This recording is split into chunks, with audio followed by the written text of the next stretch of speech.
Halo guys, selamat bertemu kembali di Akur Channel. Kali ini Mimin akan menceritakan kelanjutan Donghua Nine Sons Martial God bagian ke-200. Namun tak bosan-bosannya Mimin ingin mengucapkan maaf yang sebesar-besarnya, dikarenakan untuk video dan alur cerita tidak sama. Jadi untuk videonya, hanya sebagai bumbu pemanis saja ya guys. Baiklah, supaya tidak berbasa-basi lebih lama lagi, langsung aja kita terobos ke ceritanya.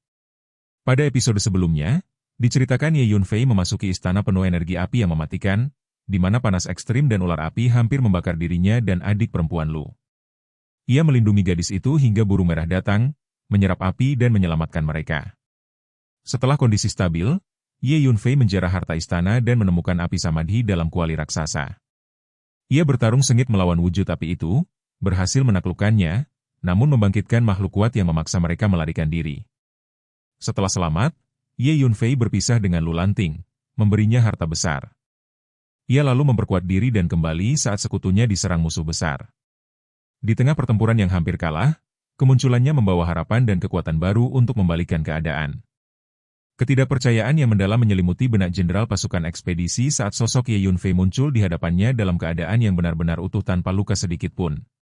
Sang jenderal terus bertanya-tanya di dalam hatinya mengenai bagaimana mungkin hal itu bisa terjadi, mengingat Ye Yunfei seharusnya telah menjadi target utama dari klan langit berbintang yang sangat mengerikan. Fakta bahwa mereka bisa kembali tanpa cedera terasa seperti sebuah kemustahilan bagi sang jenderal, sebab reputasi klan langit berbintang sudah sangat terkenal sebagai salah satu kekuatan super teratas di seluruh laut bintang Tianluo yang telah menguasai langit berbintang selama bertahun-tahun yang tak terhitung jumlahnya. Sepanjang masa yang panjang itu, tidak ada satupun pihak di lautan ini yang pernah berani meragukan kekuatan dahsyat yang dimiliki oleh klan langit berbintang, sehingga bagi sang jenderal, sangat tidak masuk akal jika seseorang yang telah menjadi sasaran klan tersebut bisa lolos tanpa terluka. Apalagi Kekaisaran Bulan Kuno sebenarnya hanyalah sebuah kekuatan kelas 2 di Laut Bintang Tianluo. Rasa tidak percaya itu terus membayangi sang jenderal saat matanya menatap Ye Yunfei yang berdiri tegak tanpa celah. Ye Yunfei menanggapi keberadaan mereka dengan suara yang terdengar sangat dingin dan tanpa ampun, menyuruh sang jenderal untuk melupakan sejenak tentang klan langit berbintang dan lebih baik mulai memikirkan baik-baik bagaimana caranya dia ingin mati. Mendengar itu, sang jenderal justru merasa sangat marah hingga dia malah tertawa terbahak-bahak. Lalu dengan nada merendahkan dia mempertanyakan mengapa Ye Yunfei bersikap begitu sombong dan apakah kembalinya jati diri aslinya dianggap sebagai sesuatu yang luar biasa. Padahal di hadapan sang jenderal, Ye Yunfei hanyalah dianggap sebagai seekor semut yang tidak berarti. Tanpa membuang kata-kata lagi, Ye Yunfei hanya mengeluarkan sebuah teriakan pelan yang berisi perintah untuk memotong. Dan seketika itu juga kelima pedang roh miliknya melesat bagaikan 5 naga yang mempesona. Kemanapun pedang-pedang itu pergi, formasi pertempuran pasukan ekspedisi terus-menerus hancur berantakan, dan semua prajurit ekspedisi yang membentuk formasi tersebut seketika berubah menjadi debu yang berterbangan. Satu demi satu formasi pertempuran meledak dengan suara dentuman yang beruntul layaknya kembang api raksasa yang langsung menghancurkan segala sesuatu yang ada di jalannya. Di depan mata semua orang yang dipenuhi rasa terkejut, hanya dalam sekejap mata, 70 atau 80 formasi pertempuran telah berhasil dihancurkan oleh pedang roh 5 elemen tersebut. Darah dan potongan daging manusia berhamburan kemana-mana, terciprat ke segala arah menyerupai hujan darah yang sangat deras hingga menghasilkan suara cipratan yang keras di medan perang. Kelima pedang roh tersebut merupakan hasil perpaduan dari lebih dari 300 harta sihir bawaan serta lebih dari 50 harta sihir purba, sebuah kombinasi yang menjadikannya sangat ampuh dan mematikan. Selain itu, dengan kemampuannya yang luar biasa, Ye Yunfei sanggup melihat kelemahan formasi pertempuran pasukan ekspedisi hanya dengan sekali lihat dan menyadari bahwa kualitas formasi mereka benar-benar inferior.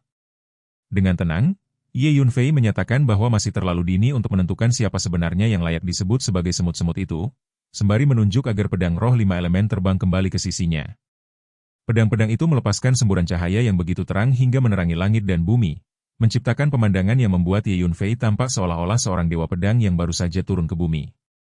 Melihat pemandangan kehancuran formasi pertempurannya dalam sekejap, sang jenderal merasakan amarah yang begitu hebat hingga wajahnya berkerut dan dia hampir mengamuk karena serangan Ye Yunfei yang terlalu cepat sehingga dia tidak sempat menghentikannya.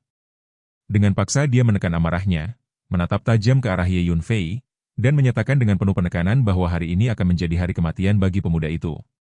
Namun, Ye Yunfei hanya menunjuk ke arah pasukan ekspedisi di sekitarnya dengan ekspresi meremehkan, mempertanyakan apakah sang jenderal benar-benar berpikir bisa membunuhnya hanya dengan mengandalkan orang-orang yang dia anggap jelek dan cacat tersebut. Pada momen berikutnya, Ye Yunfei segera mengaktifkan jubah bayangan surgawi dan tiba-tiba mempercepat langkahnya dengan kecepatan yang sangat menakutkan, hingga hanya dalam satu langkah saja, dia sudah tiba tepat di depan seorang ahli tingkat awal alam jembatan bintang. Dengan suara dentuman keras, Ye Yunfei melepaskan jurus 9 kuburan meminjam surga dan melayangkan sebuah pukulan yang sangat dahsyat. Saat ini Ye Yunfei berada di tahap akhir alam kaisar, namun dengan dukungan kitab 9 yang dikombinasikan dengan urat ilahi kekacauan serta tubuh fisiknya yang kuat, kekuatan spiritualnya telah jauh melampaui kekuatan seseorang yang berada di tahap awal alam jembatan bintang. Terlebih lagi, jurus 9 kuburan surgawi yang dia gunakan mampu meminjam kekuatan langit dan bumi, menjadikannya sebuah teknik tinju canggih yang memang dirancang khusus untuk melawan lawan dengan level yang lebih tinggi. Pakar alam jembatan bintang tingkat awal dari pasukan ekspedisi itu terbukti tidak berdaya sama sekali dalam menghadapi pukulan tersebut hingga terdengar suara hantaman yang mematikan, di mana tinju Ye Yunfei membunuh ahli tersebut di tempat dan hanya menyisakan mayat yang berlumuran darah. Ye Yunfei kemudian melambaikan tangannya untuk mengambil mayat tersebut guna mulai memurnikan sari darahnya. Sebab jika bukan karena tujuan pemurnian esensi garis keturunan itu, pukulan dahsyatnya pasti sudah menghancurkan sang ahli hingga menjadi ketiadaan. Tanpa berhenti sedikit pun, sosok Ye Yunfei kembali melesat maju dan tiba di depan ahli alam jembatan bintang berikutnya, lalu melayangkan pukulan maut yang kembali membunuh lawannya dengan sekali serang. Ye Yunfei terus bergerak secara konsisten, mengambil setiap langkah untuk mendekati satu persatu ahli alam jembatan bintang dari pasukan ekspedisi sebelum akhirnya melayangkan pukulan yang mematikan. Gerakannya terlihat sederhana namun dilakukan dengan cara yang sangat mendominasi dan menakutkan, karena dengan tingkat kekuatan spiritualnya saat ini, penggunaan jurus 9 kuburan peminjam surga membuatnya praktis tidak tertandingi. Dalam sekejap mata, dia telah mengambil 13 langkah dan berhasil membunuh 13 ahli alam jembatan bintang, yang terdiri dari 9 orang di tahap awal dan 4 orang di tahap menengah. 13 mayat yang berlumuran darah kini mengapung di sekitar tubuh Ye Yunfei sementara sari darah mereka sedang diekstraksi, menciptakan sebuah pemandangan yang benar-benar mengerikan bagi siapapun yang melihatnya. Barulah setelah itu Ye Yunfei menghampiri Chu Ji dengan senyum ramah, sembari menyampaikan rasa terima kasihnya karena sang senior telah datang untuk membantunya. Pada saat itu, semua mata dari segala arah, baik dari atas maupun bawah, tertuju padanya dengan perasaan merinding yang luar biasa. Ye Yunfei yang baru saja muncul telah menunjukkan kekuatan yang mengguncang dunia, menghancurkan puluhan formasi, membunuh belasan ahli tingkat tinggi, dan mengubah seluruh daerah itu menjadi medan pembantaian yang nyata seolah dia bangkit dari abu dengan kekuatan ilahi. Chu Ji menatap Ye Yunfei yang tampak bagaikan dewa perang yang turun ke bumi dan sesaat dia merasa kehilangan kata-kata. Hanya bisa menanggapi dengan mengatakan bahwa teman mudanya itu tidak perlu bersikap terlalu sopan. Tiba-tiba, ketiga klon milik Ye Yunfei bergerak dan menyatu kembali ke dalam tubuh utamanya, membuat semua pengalaman yang baru saja dialami oleh klon-klon tersebut mengalir masuk menjadi bagian dari ingatannya. Sang jenderal yang menyaksikan hal itu semakin tidak percaya dan mempertanyakan bagaimana mungkin kekuatan tempur Ye Yunfei tiba-tiba bisa menjadi begitu kuat. Dengan kemarahan yang meluap, sang jenderal tiba-tiba merau memberikan perintah agar semua ahli yang berada di alam jembatan bintang segera maju untuk membunuh Ye Yunfei. Mendengar tantangan itu, tatapan Ye Yunfei menjadi setajam pisau dan dengan suara dingin dia menyatakan bahwa hari ini dia akan menggunakan darah pasukan ekspedisi Kaisar Bulan Kuno untuk menodai tanah tersebut sebagai peringatan bagi dunia bahwa siapapun yang berani menyinggungnya akan dibunuh tanpa ampun. Begitu kalimat itu selesai diucapkan, pedang roh 5 elemen miliknya bergetar bersamaan dan melepaskan semburan cahaya pedang yang menyilaukan saat Ye Yunfei memberikan perintah agar kelima pedang tersebut berderet. Kelima pedang roh itu melesat membentuk garis lurus yang menyerupai kilatan cahaya dan menebas ke depan dengan suara tusukan yang beruntun. Gabungan kekuatan serangan tersebut terbukti sangat dahsyat karena mampu menembus benda sekeras emas dan batu tanpa bisa dihentikan, menembus tubuh para ahli alam jembatan bintang satu persatu. Segala macam teknik maupun harta karun magis yang dikerahkan oleh para ahli tersebut menjadi sia-sia di hadapan formasi 5 pedang yang membentuk garis panjang tajam yang sanggup menembus apapun. Gerakan mematikan ini merupakan salah satu variasi dari formasi pedang pembunuh abadi 5 elemen, yang sebenarnya memiliki banyak sekali transformasi, meskipun saat ini Ye Yunfei baru bisa menggunakan sebagian kecil karena keterbatasan level pedang dan kekuatannya. Seiring dengan peningkatan kemampuannya di masa depan, dia akan mampu melepaskan lebih banyak variasi dari formasi pedang ini. Teriakan-teriakan kematian terus bergema di udara, dan dalam waktu singkat, lebih dari selusin ahli alam jembatan bintang lainnya telah tewas. Ye Yunfei kembali melambaikan tangannya untuk menarik mayat-mayat tersebut guna memurnikan sari darah mereka. Pemandangan tewasnya lebih dari 20 ahli alam jembatan bintang miliknya membuat sang jenderal merasa sangat terkejut sekaligus marah besar, hingga dia mengamuk dan meraung keras memberikan perintah kepada seluruh pasukan ekspedisi di sekitarnya untuk menyerbu dan membunuh Ye Yunfei. Semua prajurit mulai bergerak secara massal, berdesakan dan menyerbu ke arah Ye Yunfei layaknya gelombang pasang yang besar. Ye Yunfei menyambut datangnya musuh tersebut dengan tatapan dingin yang dipenuhi niat membunuh. Sementara Chu Ji segera melambaikan tangannya untuk memimpin pasukan sekutu 5 wilayah bergegas membantu di sisi Ye Yunfei. Begitu pula dengan Tetua Tangwu yang memimpin pasukan dari kompleks gua bawah tanah dengan 3 formasi pertempuran untuk ikut menyerbu. Namun, Ye Yunfei dengan suara keras meminta mereka semua untuk mundur saja, karena menurutnya sebanyak apapun musuh yang datang tidak akan bisa berbuat apa-apa padanya. Dan dia meminta mereka untuk sekadar melihat bagaimana dia akan menghabisi lawan-lawannya. Chu Ji, Tetua Tangwu, dan yang lainnya merasa sangat terkejut mendengar perkataan tersebut. Pada momen berikutnya, Lei Ze tiba-tiba melangkah keluar dari balik punggung Ye Yunfei sembari menyemburkan kilat yang sangat tebal dengan energi penghancur yang menyebar luas, diikuti oleh burung merah tua yang bergegas keluar dalam balutan kobaran api dahsyat serta hujan api dari kepakan sayapnya. Kedua binatang suci tersebut, Lei Ze dan Zhu Kuei, menyerbu keluar secara bersamaan untuk melepaskan pembantaian besar-besaran di medan perang. Lautan petir yang bergulung-gulung mulai tumpah dari keberadaan Lei Ze, menciptakan sebuah domain guntur yang amat dahsyat. Di bawah kendali kekuatan ilahi yang menakutkan, Lei Ze bergerak bagaikan bencana alam yang tak terhentikan, menerjang ke arah pasukan ekspedisi. Di setiap jengkal tanah yang dilaluinya, barisan prajurit musuh bertumbangan tanpa sempat memberikan perlawanan yang berarti, seolah-olah nyawa mereka hanyalah debu di hadapan murka langit. Tidak jauh dari sana, pemandangan yang lebih mengerikan terpampang nyata melalui kepak sayap burung vermilion. Makhluk legendaris itu membawa serta lautan api yang amat luas, memancarkan energi membara yang sanggup menguapkan apapun di hadapannya. Kemanapun burung itu melesat, pasukan ekspedisi langsung lenyap, terbakar menjadi abu dalam sekejap mata oleh hawa panas yang tidak masuk akal. Kekuatan tempur yang dimiliki burung vermilion saat itu telah mencapai taraf yang setara dengan seorang ahli alam kesengsaraan surgawi tingkat awal, membuat pasukan ekspedisi di depan mata mereka tampak tidak lebih dari sekadar kerumunan lemah yang sangat mudah ditumbangkan. Dominasi burung merah itu benar-benar mutlak. Pasukan ekspedisi, bahkan mereka yang telah mencapai alam jembatan ilahi sekalipun, hanya bisa pasrah saat tubuh mereka hangus menjadi abu atau hancur berkeping-keping akibat terjangan energi suci tersebut. Di tengah kekacauan itu, Ye Yunfei mulai bertindak dengan mengaktifkan formasi pedang pembunuh abadi 5 elemen. 5 pedang spiritualnya melesat maju menyerupai 5 naga legendaris yang siap menebas apapun yang menghalangi jalan mereka. Namun, ada sebuah strategi yang berbeda dalam gerakan Ye Yunfei kali ini. Alih-alih menghabisi 3 pendekar kuat yang berada di tahap awal, tengah, dan akhir alam kaisar, ia justru memilih untuk hanya melukai atau membuat mereka jatuh pingsan.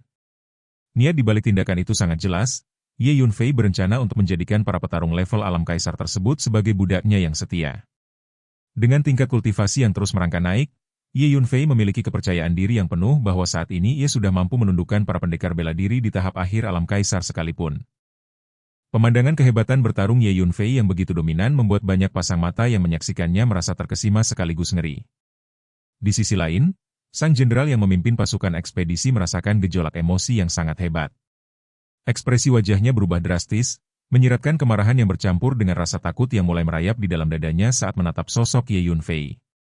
Ketakutan itu kian menjadi ketika tatapan tajam Ye Yunfei tiba-tiba beralih tepat ke arahnya, menandakan bahwa kini giliran sang jenderal yang akan menjadi target utama.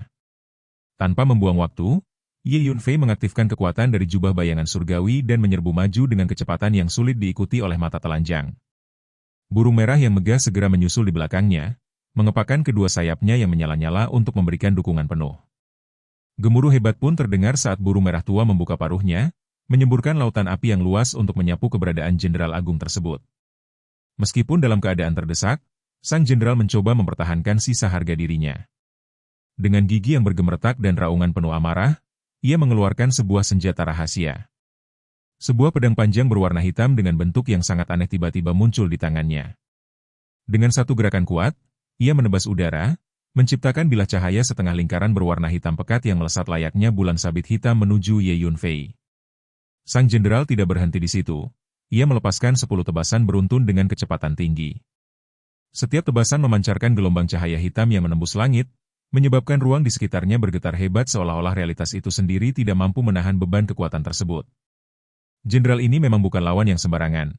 Ia adalah seorang ahli alam jembatan bintang tingkat lanjut yang kekuatannya diakui tak terkalahkan di kelasnya, bahkan sedikit lebih unggul jika dibandingkan dengan Chu Ji. Namun, burung vermilion merespons serangan itu dengan ketangkasan yang luar biasa.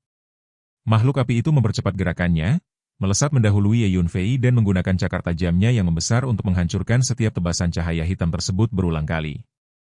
Setelah menghancurkan pedang cahaya hitam terakhir, burung merah tersebut sudah berada sangat dekat di sisi sang jenderal. Sekali lagi, ia menyemburkan kobaran api yang kental seperti magma yang panasnya tidak terbayangkan. Sang jenderal yang terkejut sekaligus geram terpaksa mundur dengan putus asa, mencoba menebaskan pedang hitamnya ke arah burung merah. Namun, benturan kedua cakar burung vermilion yang begitu kuat justru membuat pedang hitam pekat itu terpental jauh. Sesaat kemudian, cakar burung suci itu berhasil menjangkau dan menghantam tubuh sang jenderal dengan telak. Dalam detik yang krusial itu, lapisan-lapisan cahaya ilahi yang menyilaukan mulai memancar dari permukaan tubuh sang jenderal. Secara ajaib, satu persatu pakaian berharga muncul membungkus tubuhnya dengan sangat rapat hingga berjumlah lebih dari selusin lapis. Pakaian-pakaian ini bukanlah kain biasa, melainkan artefak magis yang sangat langka dan sulit dimurnikan. Harga satu potong jubah harta karun ini bisa mencapai puluhan hingga ratusan kali lipat dari harga senjata sihir biasa pada level yang sama, menandakan betapa kayanya sosok jenderal ini. Suara dentingan keras terdengar berulang kali saat cakar burung vermilion menghantam jubah-jubah tersebut. Meskipun sang jenderal kini terbungkus dalam api yang mengerikan seperti magma, lapisan pertahanan itu masih berusaha melindunginya. Ye Yunfei yang melihat pemandangan itu hanya bisa tertawa dingin dengan nada meremehkan. Ia meragukan bahwa pakaian-pakaian mahal tersebut bisa menyelamatkan nyawa lawannya. Dengan suara pelan namun penuh otoritas, Ye Yunfei memerintahkan kelima pedang spiritualnya untuk membentuk formasi 5 pedang berderet. Niat pedang dari kelima senjata tersebut menyatu sempurna, menciptakan daya tembus yang paling dahsyat dalam seluruh variasi formasi pedang pembunuh abadi 5 elemen. Setiap kali terjadi benturan, salah satu pakaian berharga milik sang jenderal hancur berkeping-keping. Mengingat kelima pedang spiritual tersebut telah menggabungkan lebih dari 300 harta sihir bawaan dan 50 harta sihir asli, tingkat kekuatannya sudah jauh melampaui jubah harta karun yang dikenakan sang jenderal. Ketakutan yang luar biasa mulai menguasai jiwa sang jenderal saat menyadari pertahanannya hancur satu demi satu. Ia kini sadar sepenuhnya bahwa dirinya bukanlah tandingan bagi burung vermilion dan Ye Yunfei. Dalam keputusasaannya, ia mencoba mengancam dengan meneriakkan identitasnya sebagai jenderal besar pasukan ekspedisi Kekaisaran Bulan Kuno, berharap nama besar kekaisarannya bisa membuat Ye Yunfei gentar. Namun, Ye Yunfei hanya menanggapi ancaman itu dengan ekspresi jijik, menganggap kebesaran Kekaisaran Bulan Kuno bukanlah sesuatu yang patut ditakuti. Tanpa menghentikan serangannya, Ye Yunfei terus memicu formasi pedangnya hingga seluruh pakaian berharga sang jenderal hancur total. Burung vermilion kemudian melayangkan serangan pamungkas dengan kedua cakarnya secara bersamaan ke arah tubuh sang jenderal dengan kecepatan kilat. Guncangan keras itu melempar sang jenderal tinggi ke udara, membuatnya memuntahkan darah segar secara terus-menerus hingga wajahnya menjadi pucat pasi tanpa warna. Belum sempat sang jenderal memulihkan diri, Lei Ze melesat maju dengan kecepatan yang menakjubkan, membawa kilatan petir yang bergulir dan menabrak tubuhnya yang sudah sekarat. Di saat yang hampir bersamaan, burung merah juga menghantam dari sisi yang berlawanan. Terjepit di antara dua makhluk suci, tubuh sang jenderal benar-benar kewalahan oleh ledakan energi mengerikan yang dilepaskan secara bersamaan. Akibat benturan ganda tersebut, tubuhnya terlempar kembali dengan luka-luka berdarah yang memenuhi sekujur kulitnya. Sebuah pemandangan yang sangat mengerikan bagi siapapun yang melihatnya. Kekuatan sang jenderal melemah drastis, dan ia berada di ambang kematian. Ye Yunfei kemudian melangkah maju dengan tenang tepat di depan sang jenderal. Dengan gerakan tangan yang secepat kilat, ia menangkap tubuh pria yang sudah tak berdaya itu dan segera melakukan penyegelan terhadap kekuatannya. Melihat pemimpin tertinggi mereka telah ditangkap, kepanikan massal seketika menjalar ke seluruh pasukan ekspedisi. Suara teriakan ketakutan menggema di mana-mana, dan seluruh pertempuran di arena tersebut mendadak berhenti dalam keheningan yang mencekam.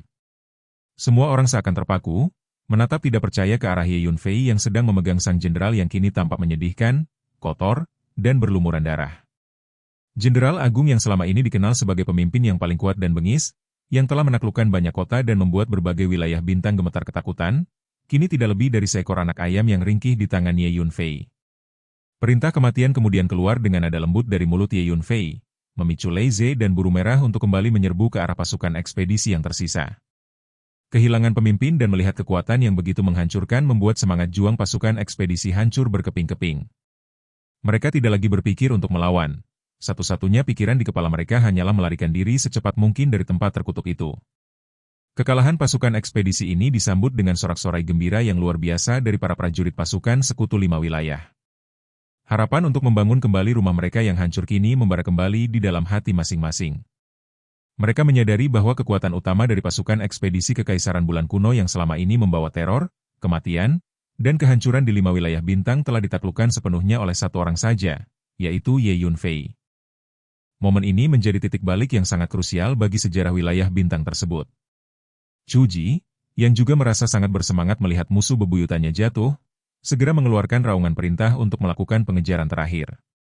Dipimpin oleh Chuji, seluruh pasukan sekutu bergerak maju dengan penuh semangat, mengejar sisa-sisa pasukan ekspedisi yang sedang melarikan diri dalam keputusasaan, memastikan bahwa tidak ada lagi ancaman yang tersisa bagi kedamaian rumah mereka. Perintah itu jatuh dengan berat, sebuah mandat mutlak agar tidak ada satupun musuh yang dibiarkan lolos dari maut. Ye Yunfei, dengan ketenangan yang mengintimidasi, memindahkan lebih dari 200 jiwa keluar dari dimensi Menara Phantom.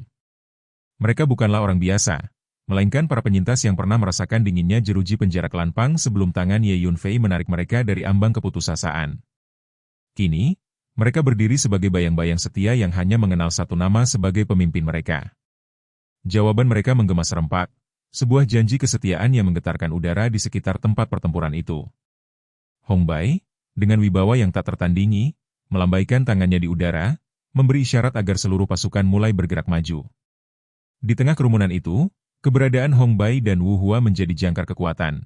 Keduanya telah mencapai alam kesengsaraan surgawi, sebuah tingkatan yang membuat pertempuran melawan pasukan ekspedisi ini terasa seperti sekadar pembersihan ringan. Sebelum Chuji dan pasukan sekutu 5 domain sempat mengejar sisa-sisa lawan, pemandangan mengerikan telah tersaji di depan mata. Hong Bai, Wu Hua, serta puluhan ahli alam pembuka lautan menerjang maju dengan kecepatan yang mengaburkan pandangan mata telanjang. Mereka menjadi badai kematian yang membantai pasukan ekspedisi hingga jeritan kesakitan memenuhi cakrawala, menciptakan simfoni duka bagi mereka yang berani melawan. Kehadiran para ahli alam pembuka laut dan alam kesengsaraan surgawi ini benar-benar menghancurkan nalar Chuji serta para pemimpin pasukan sekutu 5 domain lainnya. Di gugusan bintang Xuan Huang yang mereka kenal, seorang ahli alam jembatan bintang sudah dianggap sebagai puncak kekuatan tertinggi. Bagi mereka, keberadaan sosok-sosok yang kini bertarung di depan mata hanyalah mitos yang tertulis dalam gulungan kuno, legenda yang tidak seharusnya berpijak di tanah yang sama dengan mereka. Namun, realitas berkata lain. Puluhan legenda hidup itu kini muncul sekaligus, dan yang lebih ironis sekaligus menakjubkan adalah fakta bahwa semua kekuatan besar itu tunduk sepenuhnya di bawah perintah seorang pemuda bernama Ye Yunfei.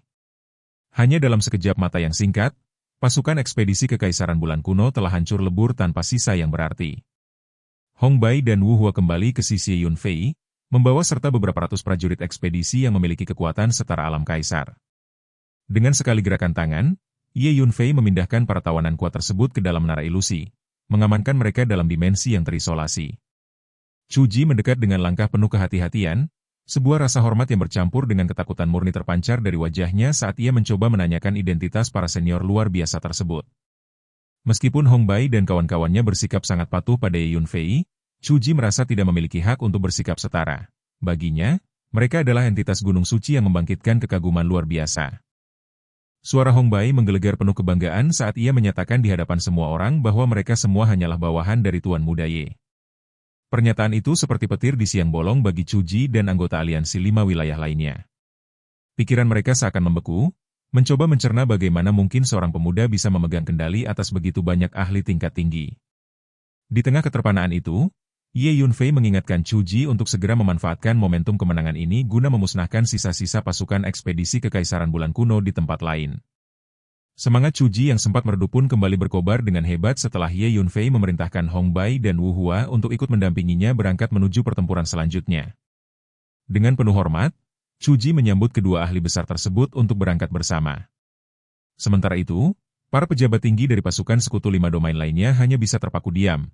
Bahkan untuk bernapas pun mereka merasa ragu di hadapan aura menekan dari dua ahli alam kesengsaraan surgawi itu.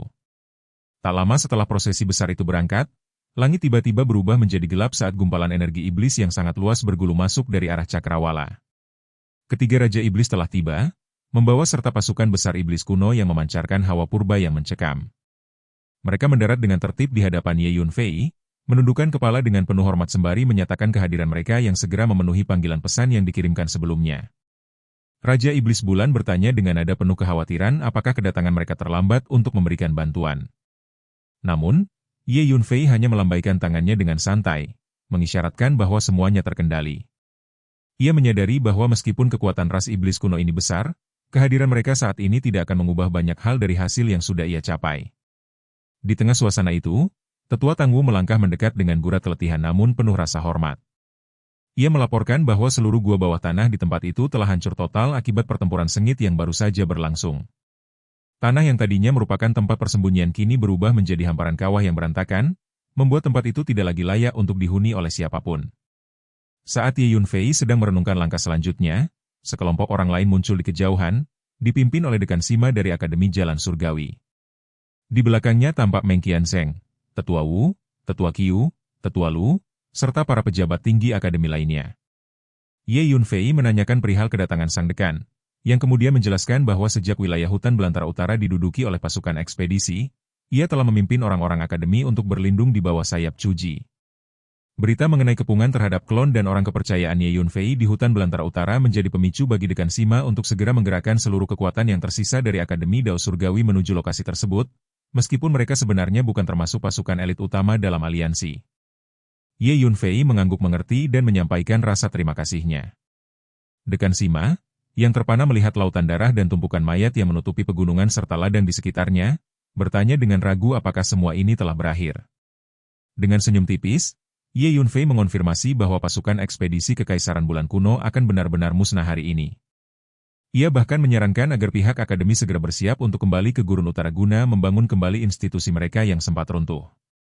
Untuk meyakinkan mereka, Ye Yunfei mengeluarkan jenderal besar pasukan ekspedisi yang telah ia tangkap dan memindahkannya keluar dari Menara Pantom, membuat Dekan Sima dan yang lainnya terkesiap dalam keterkejutan yang luar biasa. Melihat sang jenderal agung kini menjadi tawanan yang tak berdaya di tangan Ye Yunfei, Din Sima dan para pejabat tinggi akhirnya menyadari bahwa era kegelapan pasukan ekspedisi telah berakhir. Kegembiraan mulai merebak di wajah-wajah yang tadinya tegang. Meng Qianzheng, dengan rasa penasaran yang mendalam, menatap Ye Yunfei dari ujung rambut hingga ujung kaki, mencoba memastikan apakah sosok di hadapannya ini benar-benar wujud asli sang pemuda yang legendaris. Setelah mendapatkan anggukan konfirmasi, Dekan Sima mengungkapkan betapa leganya ia, mengingat sebelumnya banyak rumor beredar bahwa Ye Yunfei telah binasa di tangan anggota klan Langit Berbintang. Keberadaan Ye Yunfei saat ini menjadi bukti nyata bahwa semua desas-desus itu hanyalah isapan jempol belaka. Kejutan belum berakhir ketika pandangan Meng Qianzheng beralih dan mengenali sosok tetua Tang Wu serta Tang Boguang. Ingatan masa lalu pun menyeruak kembali. Meng Qianzheng teringat akan Tang Yang, murid jeniusnya di masa lalu yang merupakan bagian dari klan Tang Yang Agung. Dahulu, klan Tang adalah salah satu dari 5 kekuatan raksasa di Gurun Utara yang berdiri sejajar dengan Akademi Dao Surgawi dan tanah-tanah suci lainnya. Dekan Sima dan para tetua akademi lainnya pun segera memberikan salam hangat, mengenali kawan lama mereka yang telah lama menghilang dari panggung dunia. Pertemuan itu penuh dengan nuansa nostalgia dan rasa hormat yang mendalam di antara para petinggi kekuatan besar tersebut. Ye Yunfei kemudian berbicara dengan nada yang tenang namun penuh wibawa, menginstruksikan kepada tetua Tang Wu bahwa mereka tidak perlu lagi mencari tempat menginap sementara.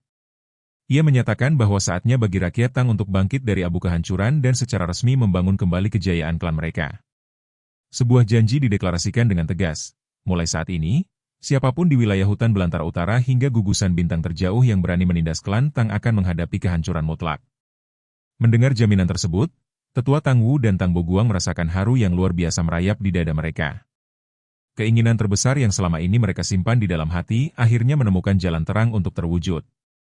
Kekuatan luar biasa yang ditunjukkan Ye Yunfei beserta para bawahannya yang sakti memberikan rasa aman yang belum pernah dirasakan sebelumnya oleh klan Tang. Dekan Sima, dengan semangat persaudaraan, juga melangkah maju untuk menawarkan dukungan penuh dari Akademi Dao Surgawi dalam proses pembangunan kembali tersebut, menjanjikan aliansi yang akan berdiri bersama dalam suka maupun duka. Tetua Tang Wu menerima tawaran itu dengan rasa syukur yang mendalam, menyadari bahwa klan mereka kini memiliki sekutu-sekutu yang tak tergoyahkan. Dengan perlahan, ia berbalik menghadap ribuan anggota klan Tang yang berdiri di belakangnya. Dengan suara yang bergetar namun kuat, ia menyerukan perintah untuk kembali ke tanah leluhur dan membangun kembali klan mereka. Seruan, bangkitkan kembali bangsa Tang, pun membahana, mengguncang langit dan bumi, menjadi pertanda lahirnya kembali sebuah legenda dari reruntuhan pertempuran yang baru saja usai. Dalam suasana yang dipenuhi oleh debu pertempuran dan cahaya harapan yang mulai menyingsing, Ye Yunfei berdiri sebagai pusat dari semua perubahan besar ini. Ia memperhatikan orang-orang klan Tang yang bersorak dengan penuh semangat, mata mereka memancarkan tekad yang telah lama terpendam. Setiap individu dalam barisan tersebut seolah mendapatkan kembali jiwa mereka yang sempat hilang selama masa pelarian. Angin yang berhembus di padang yang rusak itu kini membawa aroma perubahan, bukan lagi sekadar bau karat darah yang menyengat. Chuji dan pasukannya yang mulai menjauh di Cakrawala, serta kehadiran para penguasa iblis di sekelilingnya, menciptakan sebuah komposisi kekuasaan yang baru di bawah satu komando tunggal yang tak terbantahkan. Dekan Sima terus mengamati Ye Yunfei dengan tatapan penuh pemikiran, menyadari bahwa peta kekuatan di seluruh wilayah bintang ini telah berubah secara permanen hari ini. Akademi Dao Surgawi, yang sebelumnya merasa berada di ujung tanduk, kini memiliki harapan untuk menjadi lebih besar dari sebelumnya berkat hubungan mereka dengan pemuda ini. Meng Qianzheng pun hanya bisa menghela napas panjang, merenungi betapa cepatnya waktu berputar dan betapa seorang pemuda bisa melampaui segala ekspektasi yang pernah ada.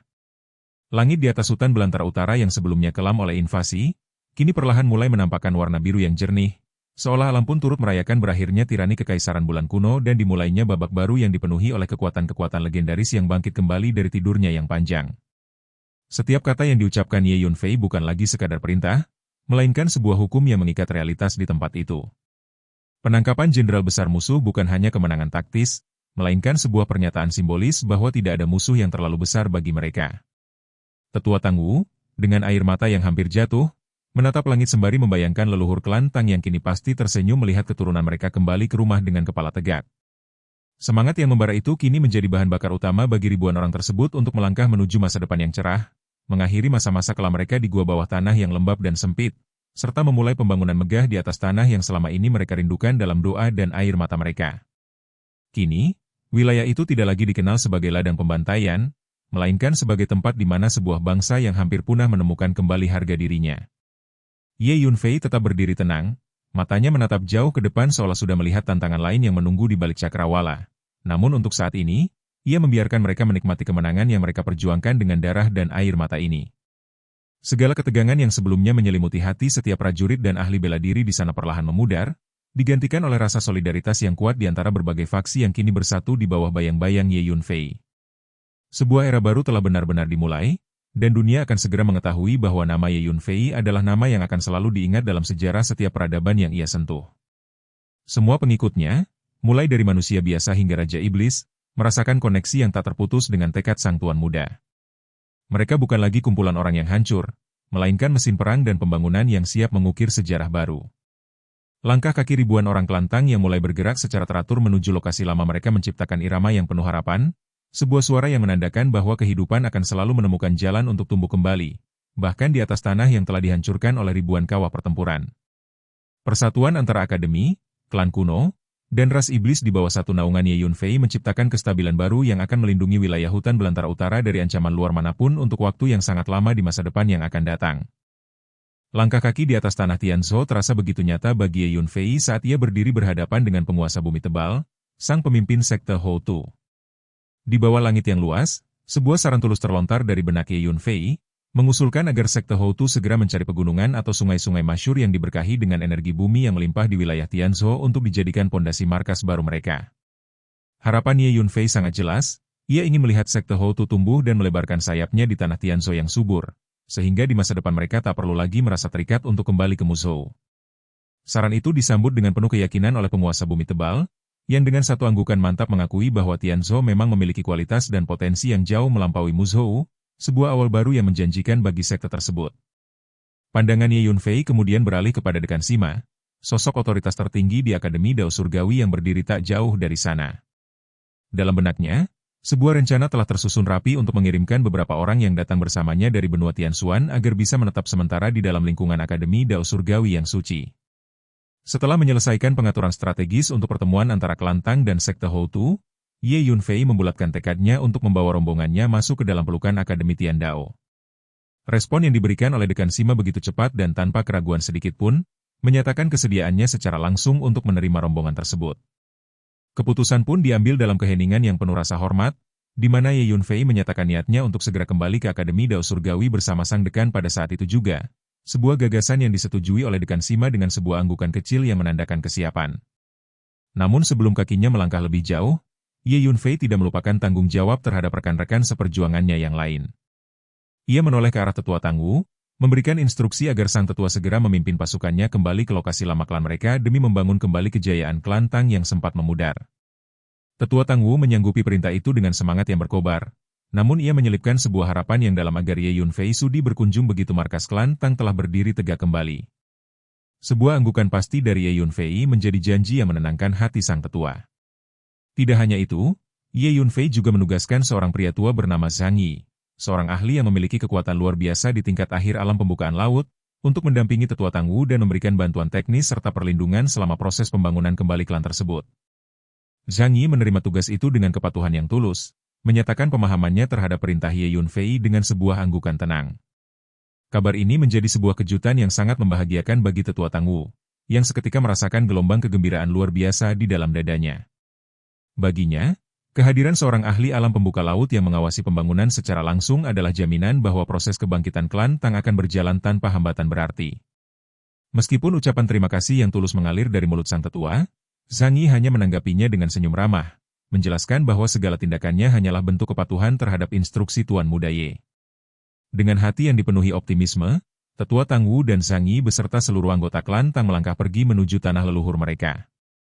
Langkah strategis Ye Yunfei terus berlanjut saat ia mengirimkan seorang ahli alam pembuka laut lainnya yang bernama Ji Yuan untuk mendampingi pemimpin sekte Tanah Tebal beserta anak buahnya dalam misi pencarian lokasi geografis yang ideal di Tianzhou. Setelah semua urusan distribusi pasukan selesai, Ye Yunfei akhirnya memimpin rombongan besar dari benua Tianxuan, yang juga mencakup kekuatan tempur dari klan iblis kuno, untuk kembali ke pusat komando Akademi Tiandao bersama Dekan Sima dan rombongannya.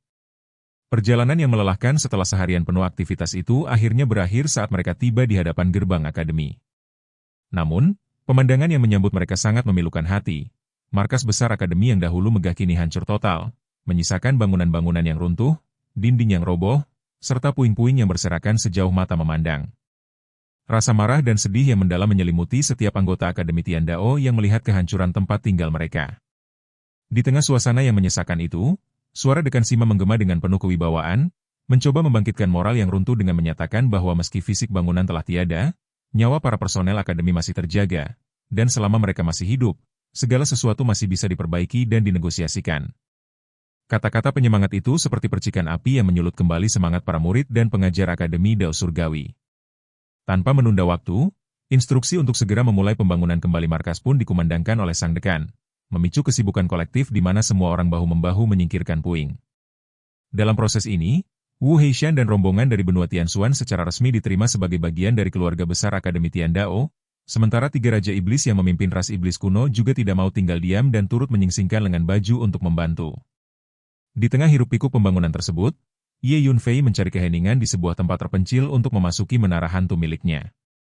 Di dalam dimensi mistis itu, terbaring potensi kekuatan yang luar biasa. Lebih dari 400 prajurit ekspedisi yang memiliki kekuatan setingkat alam kaisar. Selama 10 hari yang panjang dan penuh konsentrasi, Ye Yunfei mengerahkan seluruh kemampuannya hingga akhirnya ia berhasil menjinakkan dan mengubah seluruh prajurit tersebut menjadi budak yang setia di bawah kendalinya. Saat proses itu selesai, lebih dari 400 petarung tangguh berdiri tegak di hadapannya, menyerukan penghormatan serempak kepada sang tuan.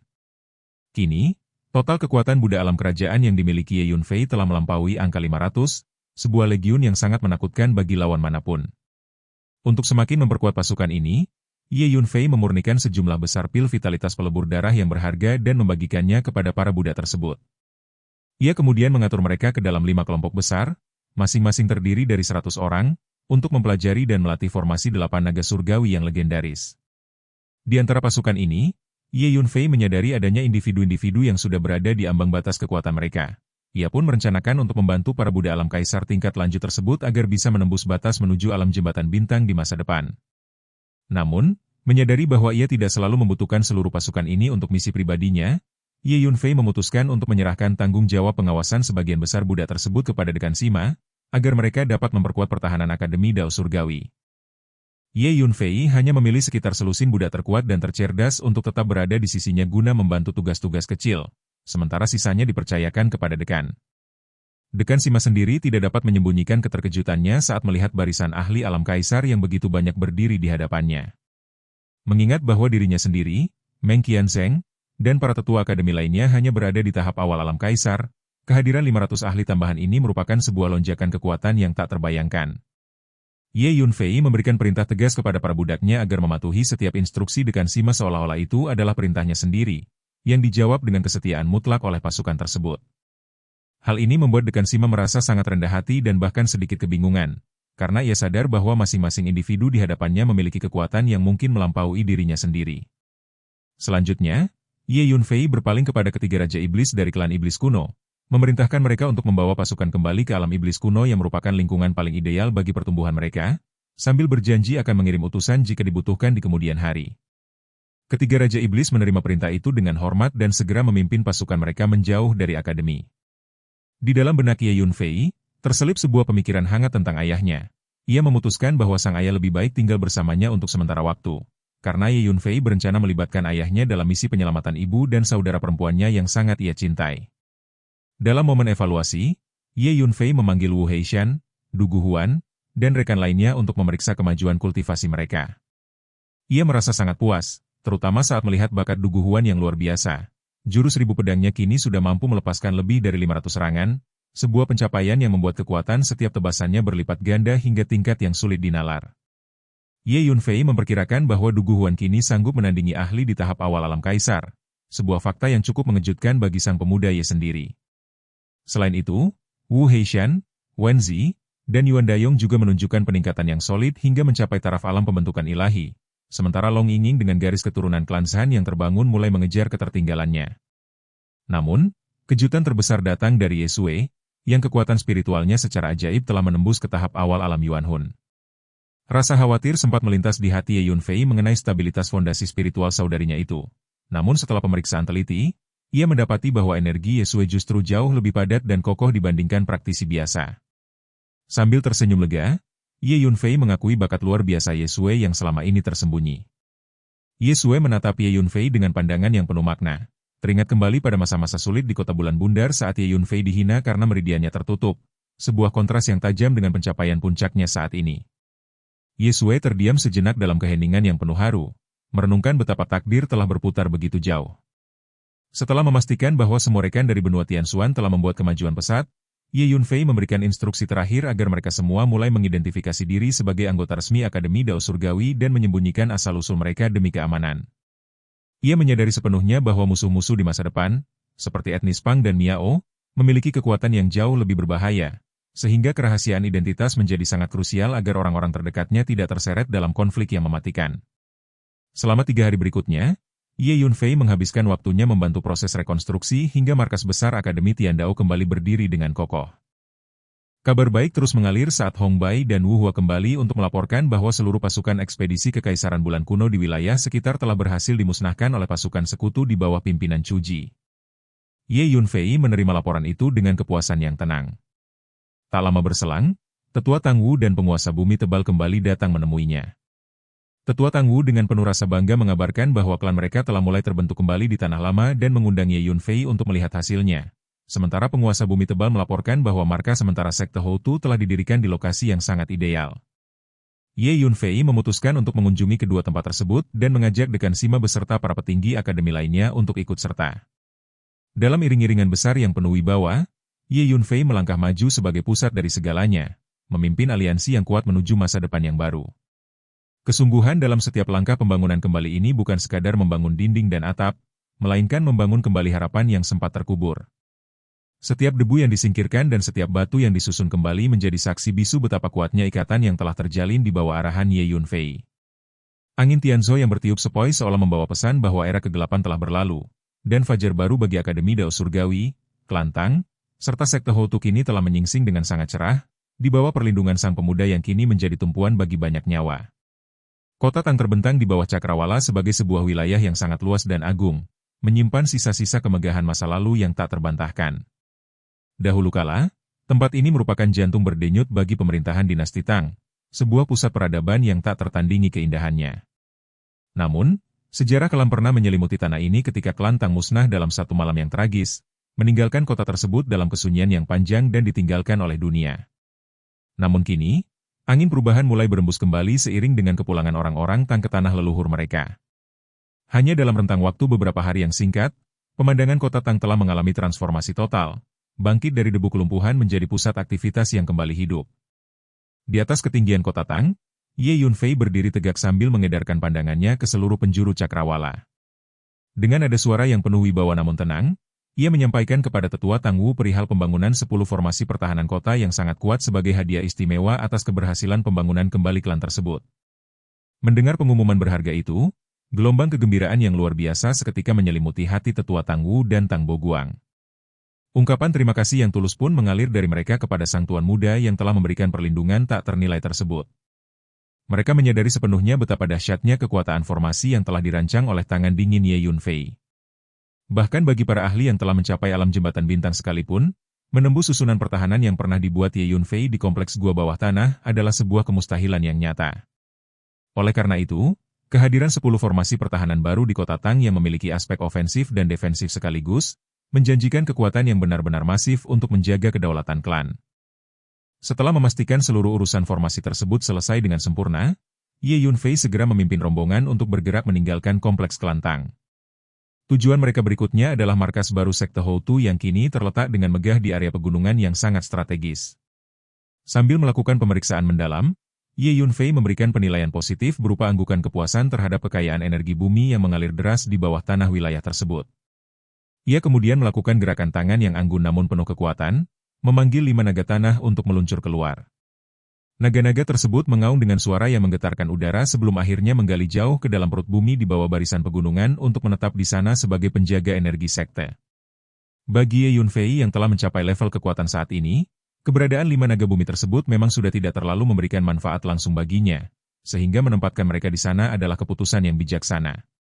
Tidak berhenti di situ, ia juga secara pribadi mendirikan lebih dari selusin formasi perlindungan tambahan di sekitar markas baru Sekte Houtu guna memastikan keamanan absolut bagi para anggotanya.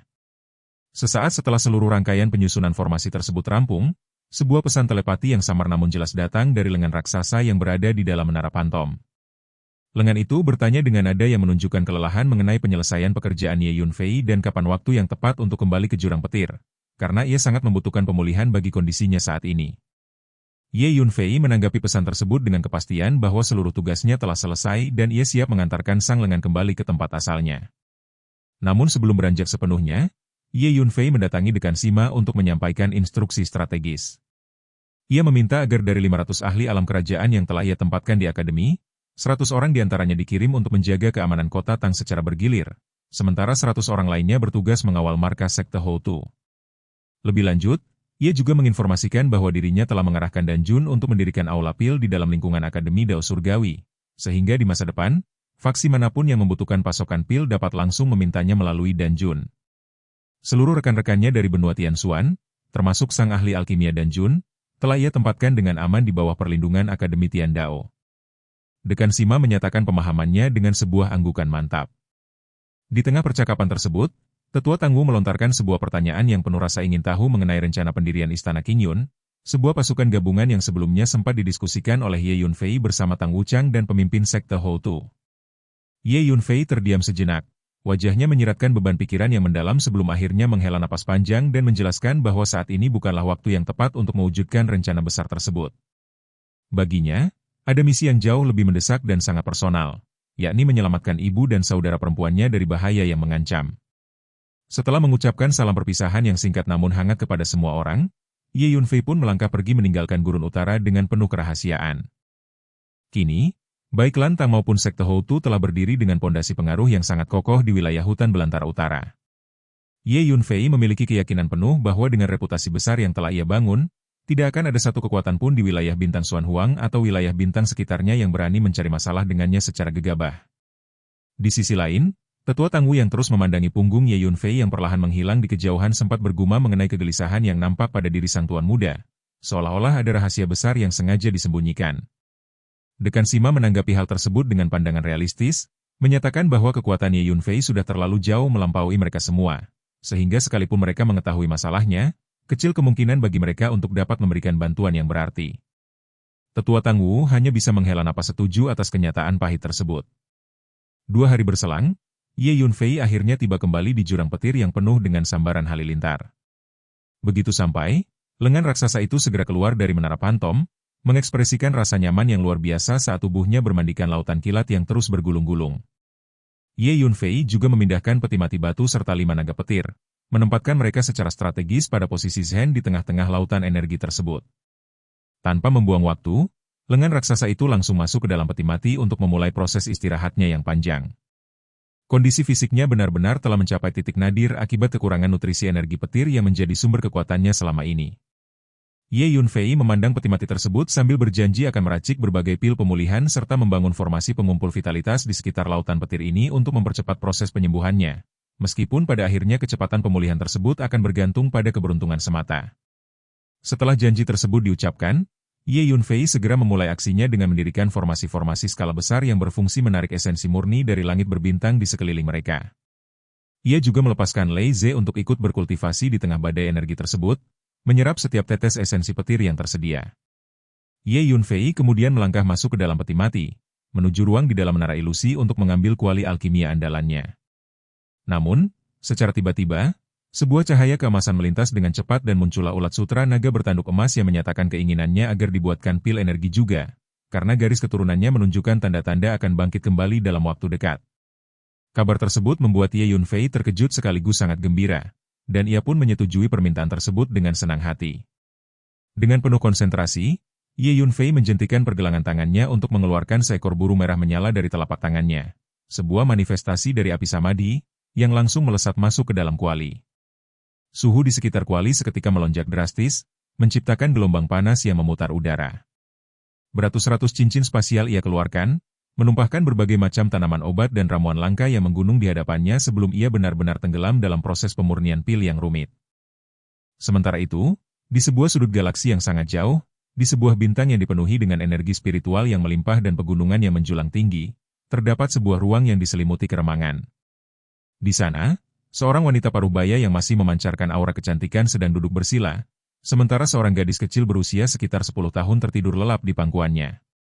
Wanita itu menatap sang gadis dengan pandangan mata yang dipenuhi kasih sayang yang tak terbatas, sambil membisikkan penyesalan karena merasa dirinya telah menjadi beban bagi sang anak yang dipanggilnya Xiao Fei. Pikirannya kemudian melayang jauh ke masa lalu, membayangkan keadaan orang-orang yang dicintainya di sebuah dunia kecil yang terisolasi di ketinggian rendah, tempat di mana ia pernah merasakan kebahagiaan yang paling tulus dalam hidupnya.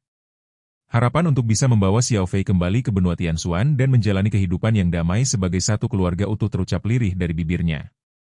Namun, gumaman tersebut ternyata didengar oleh Xiao Fei yang tiba-tiba terjaga dan menatap ibunya dengan mata polos penuh tanda tanya.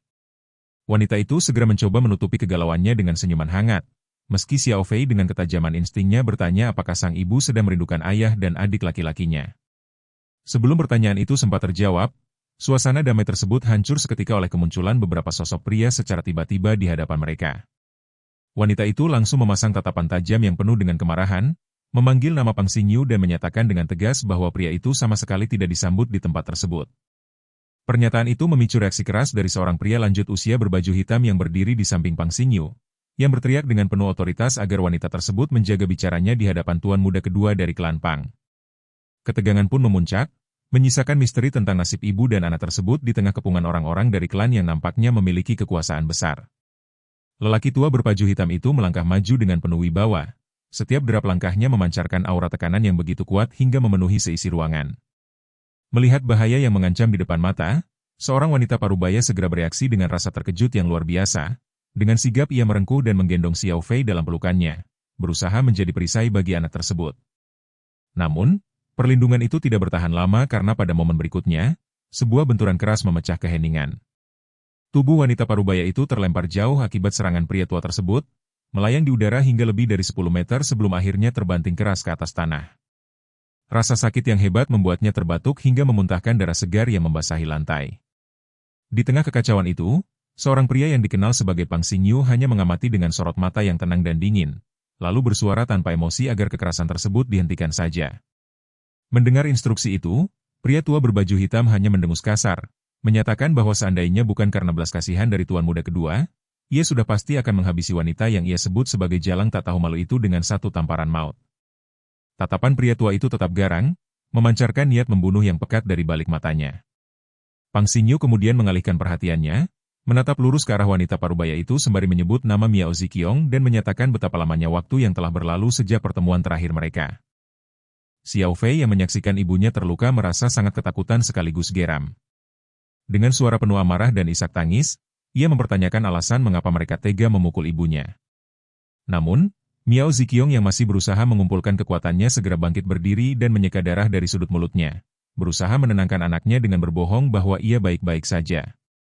Dengan tatapan tajam, Miao Ziqiong menuntut penjelasan dari Pang Xingyu tentang apa sebenarnya tujuan kehadirannya di sana. Pang Xingyu menanggapi pertanyaan itu dengan nada dingin, mengingatkan kembali masa lalu di mana Miao Ziqiong dianggap telah mencoreng reputasinya karena memilih pergi dan menggoda pria lain. Pang Xingyu memaparkan bayangan kehidupan yang seharusnya didapatkan Miao Ziqiong seandainya dulu ia memilih untuk menikah dengan keluarga Pang dan menjadi menantu mereka. Ia menggambarkan kehidupan penuh kemuliaan, di mana tak seorang pun di seluruh laut bintang Tianluo akan berani menyinggungnya. Sebuah kehidupan yang kaya dan terhormat tanpa akhir. Namun, karena pilihan yang dianggap salah itu, kini Miao Ziqiong berakhir menjadi tahanan yang ditakdirkan untuk hidup selamanya di dalam sel yang gelap dan tanpa harapan. Dengan nada menghina, Pang Xingyu bertanya apakah ada setitik penyesalan di dalam hati wanita itu. Miao Ziqiong menjawab dengan ketegasan yang tak tergoyahkan bahwa ia tidak pernah menyesal sedikit pun. Bahkan jika ia diberi kesempatan untuk mengulang waktu, pilihannya akan tetap sama. Ia menegaskan bahwa sejak awal ia tidak pernah menyetujui kontrak pernikahan tersebut. Baginya, klan Pang hanyalah pihak yang menindas klan Miao dan memaksakan kehendak tanpa memedulikan kesediaannya, bahkan jika ia harus bertaruh nyawa. Miao Ziqiong menekankan bahwa ia tidak pernah memiliki rasa suka sedikit pun terhadap Pang Xingyu, yang selama ini hanya dianggap sebagai sosok penindas. Ia pun mempertanyakan mengapa Pang Xingyu, yang saat itu sudah memiliki banyak wanita, masih merasa perlu menyiksa dirinya yang lemah. Segala kerusakan reputasi yang dikeluhkan pria itu, menurut Miao Ziqiong, hanyalah buah dari perbuatan Pang Xingyu sendiri. Mendengar pengakuan jujur yang menusuk itu, wajah Pang Xingyu merona merah karena amarah yang memuncak. Ia berteriak dengan penuh kebencian, menegaskan bahwa tidak pernah ada satupun wanita yang ia incar yang bisa lolos, kecuali Miao Ziqiong. Ia bersumpah akan membuat hidup wanita itu menderita selamanya tanpa pernah merasakan kebebasan. Lebih jauh lagi, ia mengungkapkan bahwa ia telah mengirim orang untuk menangkap kekasih dan anak haram dari hubungan Miao Ziqiong untuk dibawa ke tempat itu agar mereka bisa bersatu kembali dalam penderitaan. Pang Xingyu berjanji akan menyiksa seluruh keluarga tersebut di depan mata Miao Ziqiong. Mendengar ancaman itu, Miao Ziqiong merasa sangat terkejut dan memohon agar Pang Xingyu tidak menyentuh mereka karena mereka tidak bersalah. Namun, Pang Xingyu hanya membalas dengan cibiran sinis, menyatakan bahwa di seluruh laut bintang Tianluo, tidak ada satupun orang yang bisa lolos dari tangkapan klan Pang. Ia berjanji akan memberikan perlakuan khusus bagi keluarga tersebut sebagai bentuk hukuman. Miao Ziqiong yang sudah tidak berdaya hanya bisa memohon dengan air mata yang terus mengalir membasahi wajahnya. Melihat ibunya menangis, Xiao Fei berusaha menghibur dengan tangan kecilnya yang lembut sembari menyeka air mata tersebut. Anak itu berteriak marah kepada Pang Xingyu dan pengikutnya, menyebut mereka sebagai orang jahat yang telah menyakiti ibunya. Pria tua berbaju hitam yang berdiri di samping Pang Xingyu merasa tersinggung dengan kelakuan Xiao Fei dan menyebutnya sebagai bajingan kecil yang tidak sopan. Ia bahkan menyarankan kepada Pang Xingyu untuk membunuh anak itu sebagai pelajaran bagi Miao Ziqiong. Akan tetapi, Pang Xingyu justru menunjukkan perubahan ekspresi yang aneh. Setelah awalnya memancarkan niat membunuh, ia kini menatap Xiao Fei dengan tatapan jahat yang penuh muslihat, menyadari bahwa anak itu memiliki paras yang sangat cantik dan akan tumbuh menjadi wanita luar biasa di masa depan. Miao Ziqiong yang merasakan firasat buruk segera menarik Xiao Fei ke belakang punggungnya untuk menyembunyikannya dari pandangan mesum pria itu. Pria tua berbaju hitam segera menangkap maksud tersembunyi dari tuannya. Ia kemudian berpaling kepada seorang pria tua lainnya bernama Miao Zhong, yang merupakan sesepuh dari klan Miao yang hadir di sana, dan menyatakan bahwa tuan muda kedua menginginkan anak itu untuk dibawa pergi. Mendengar hal tersebut, ekspresi Miao Zhong berubah drastis. Dengan keraguan yang terlihat jelas, ia mencoba menjelaskan bahwa anak tersebut masih sangat dibutuhkan oleh keluarga Miao untuk kepentingan tertentu, sehingga ia tidak bisa menyerahkannya begitu saja saat itu. Faktanya, suku Miao sendiri memiliki niat terselubung untuk mengambil urat ilahi buru merah yang bersemayam di dalam tubuh Xiao Fei. Pang Xingyu mendengus dingin mendengar penolakan tersebut, merasa bahwa pengaruh klan Pang atas klan Miao mulai disepelekan. Ia memberikan peringatan keras dan dua pilihan sulit kepada klan Miao, menyerahkan anak itu ke kediamannya atau menghadapi pemusnahan total klan Miao oleh kekuatan klan Pang. Setelah menyampaikan ancaman terakhirnya, Pang Xingyu mengibaskan lengan bajunya dan pergi meninggalkan tempat itu dengan penuh keangkuhan. Miao Zhong yang merasa ketakutan segera berseru dengan nada menyanjung, berjanji akan segera melaporkan tuntutan tersebut kepada pemimpin klan mereka. Sebelum pergi, ia sempat melirik Miao Ziqiong dan Xiao Fei dengan penuh rasa jijik, menganggap mereka sebagai sumber masalah bagi klan. Di dalam sel yang sunyi, Miao Ziqiong hanya bisa memeluk Xiao Fei erat-erat sembari meratapi kekejaman Pang Xingyu dengan perasaan putus asa yang mendalam. Sementara itu, di markas besar klan Pang yang megah, suasana di ruang dewan tampak tegang. Kepala klan, Pang Xishan, mempertanyakan kemajuan penyelidikan mengenai asal-usul sebuah lengan misterius yang telah menyebabkan kekacauan. Seorang tetua melaporkan bahwa mereka belum menemukan petunjuk apapun karena lengan tersebut seolah-olah menghilang tanpa jejak. Bahkan, upaya para ahli ramalan untuk melacak keberadaannya pun menemui kegagalan total. Para ahli tersebut berkesimpulan bahwa lengan itu memiliki kemampuan luar biasa untuk mengisolasi rahasia surga, sehingga tidak mungkin untuk diramal. Hal ini membuat Pang Xishan bertanya-tanya mengenai sosok ahli kuat macam apa yang telah diprovokasi oleh klan mereka. Dengan penuh amarah, Pang Xishan memerintahkan agar investigasi ditingkatkan. Ia merasa kehormatan klan Pang sedang dipertaruhkan setelah hancurnya belasan pos terdepan mereka menjadi bahan pembicaraan di seluruh laut bintang Tianluo. Jika mereka gagal membalas dendam, klan Pang akan menjadi bahan ejekan selamanya. Di tengah diskusi tersebut, sang tetua juga menyampaikan informasi mengenai desas-desus kemunculan menara Dao Surgawi yang legendaris. Kabar ini telah menarik perhatian banyak pihak besar, termasuk Sekte Jietian dan Istana Yihua. Menyadari nilai tak terukur dari harta karun tersebut, Pang Xishan segera menetapkan pencarian menara itu sebagai prioritas utama klan. Di belahan dunia lain, tepatnya di bintang bulan kuno yang merupakan pusat kekaisaran bulan kuno, sang kaisar sedang diliputi kemurkaan yang hebat. Di dalam istananya yang luas, ia meraung penuh amarah karena merasa terhina oleh kekalahan pasukan ekspedisinya di sebuah sistem bintang yang ia anggap lemah. Dengan didampingi oleh para pejabat sipil dan militer, Kaisar memerintahkan Jenderal Zheng Wuo untuk memimpin pasukan besar guna memusnahkan wilayah bintang Xuan Huang dan membawa Ye Yunfei kepadanya untuk dihukum mati di depan umum sebagai peringatan bagi siapapun yang berani menentang kekaisaran. Selain itu, ia juga memerintahkan seorang penyihir tua untuk mendampingi jenderal tersebut guna melacak keberadaan menara Dao Surgawi, karena ia bertekad untuk memiliki pusaka tersebut secara pribadi. Di lokasi yang tersembunyi, tepatnya di dalam peti mati batu yang berada di menara hantu di wilayah Jurang Petir, Ye Yunfei sedang sibuk dengan kegiatannya. Selama beberapa hari, ia telah memurnikan sejumlah besar pil berkualitas tinggi. Banyak diantaranya yang diformulasikan khusus untuk ulat sutra naga bertanduk surgawi guna membantu evolusi garis keturunannya. Ketika ia memanggil makhluk tersebut dan menunjukkan ratusan botol giok berisi pil, ulat sutra naga bertanduk emas merasa sangat gembira karena aroma harum yang terpancar. Makhluk itu segera melahap pil-pil tersebut dengan penuh semangat. Setelah urusannya dengan ulat sutra selesai, Ye Yunfei melangkah keluar dari menara hantu. Dengan lambaian tangan yang ringan, ia memindahkan ribuan botol giok ke dalam peti mati batu yang ukurannya sangat luas.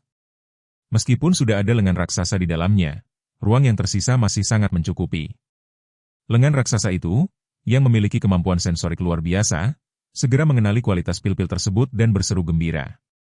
Dengan kekuatan daya hisap yang kuat, ia membuka semua botol tersebut sekaligus, membiarkan butiran-butiran pil berhamburan di udara sebelum akhirnya diserap habis ke dalam dirinya untuk memulihkan kekuatan. Dan, adegan ini pun mengakhiri pertemuan kita kali ini. Terima kasih kepada semua yang telah menyimak dari awal sampai akhir video ini. Dan juga Mimin ingin mengucapkan terima kasih yang sebesar-besarnya kepada semua yang sudah subscribe Akur Channel. Semoga semuanya dimudahkan rezekinya, dan dilancarkan segala urusannya, juga disehatkan selalu setiap saat, dan terhindar dari segala penyakit. Amin.